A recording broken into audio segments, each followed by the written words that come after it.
കേരള കർഷക സംഘം കാസർഗോഡ് ജില്ലാ കമ്മിറ്റിയുടെ നേതൃത്വത്തിൽ വന്യജീവി ആക്രമണത്തിനെതിരെ CCF ഓഫീസ് രാപ്പകൽ ഉപരോധം സംഘടിപ്പിക്കും.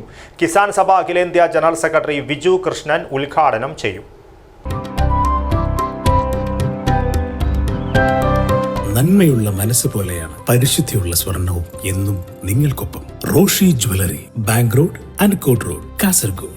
വനം വന്യജീവി നിയമത്തിൽ ഭേദഗതി വരുത്തുക, ജനവാസ മേഖലയിൽ ഇറങ്ങുന്ന അക്രമകാരികളായ വന്യജീവികളെ കൊല്ലാൻ അനുവദിക്കുക, നാട്ടിലിറങ്ങുന്ന പന്നിയെ വെടിവെച്ച് കൊന്നാൽ അതിന്റെ മാംസം ജനങ്ങൾക്ക് ഉപയുക്തമാക്കുക, മനുഷ്യന് ജീവഹാനി സംഭവിച്ചാൽ നൽകുന്ന നഷ്ടപരിഹാര തുക വർദ്ധിപ്പിക്കുക, കൃഷി നശിച്ചാൽ ലഭ്യമാക്കുന്ന നഷ്ടപരിഹാരം ഉയർത്തുക എന്നീ ആവശ്യങ്ങൾ ഉയർത്തി കേരള കർഷക സംഘത്തിന്റെ നേതൃത്വത്തിൽ 2025 മെയ് 30-31 തീയതികളിലായി തിരുവനന്തപുരം ഫോറസ്റ്റ് ഹെഡ് ഓഫീസിന് മുന്നിൽ രാപ്പകൽ ഉപരോധ സമരം സംഘടിപ്പിക്കും.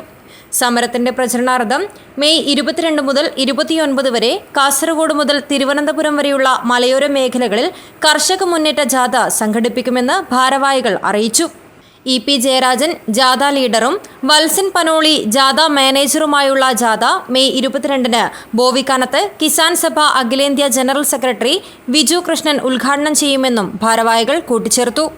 30-31 തീയതികളിലെ കർഷകരുടെ ഉപരോധം CCF ഓഫീസിന് മുന്നിൽ നടക്കുന്നു. ഇതിൻ്റെ പ്രചരണത്തിന് വേണ്ടി കർഷക സംഘത്തിൻ്റെ നേതൃത്വത്തിൽ അഖിലേന്ത്യാ നേതാക്കന്മാർ തന്നെ നയിക്കുന്ന കർഷക സംഘത്തിൻ്റെ അഖിലേന്ത്യാ വൈസ് പ്രസിഡന്റ് EP ജയരാജൻ നയിക്കുന്ന ഒരു വാഹന ജാഥ കാസർഗോട്ടെ ബോവിക്കാനത്ത് തുടങ്ങി മലയോര മേഖലകളിലൂടെ സഞ്ചരിച്ച് തിരുവനന്തപുരത്ത് സമാപിക്കുന്നുണ്ട്. ഒരാഴ്ച നീണ്ടുനിൽക്കുന്ന ജാഥയാണ്. ആ ജാഥ 22-ാം തീയതി, ഈ മെയ് മാസം 22-ാം തീയതി രാവിലെ 10 മണിക്ക് ബോവിക്കാനത്ത് വെച്ച് ഓൾ ഇന്ത്യ കിസാൻ സഭയുടെ കേരള കർഷക സംഘം ഓൾ ഇന്ത്യ കിസാൻ സഭയിൽ അഫിലിയേഷൻ നേടുകയാണ് ചെയ്തത്. ഓൾ ഇന്ത്യ കിസാൻ സഭയുടെ general secretary doctor Biju Krishnan ഉദ്ഘാടനം ചെയ്യും. A Janardhanan, E Mohanan, Raveendran, CH Kunhambu MLA എന്നിവർ വാർത്താ സമ്മേളനത്തിൽ സംബന്ധിച്ചു. News bureau, Kasaragod.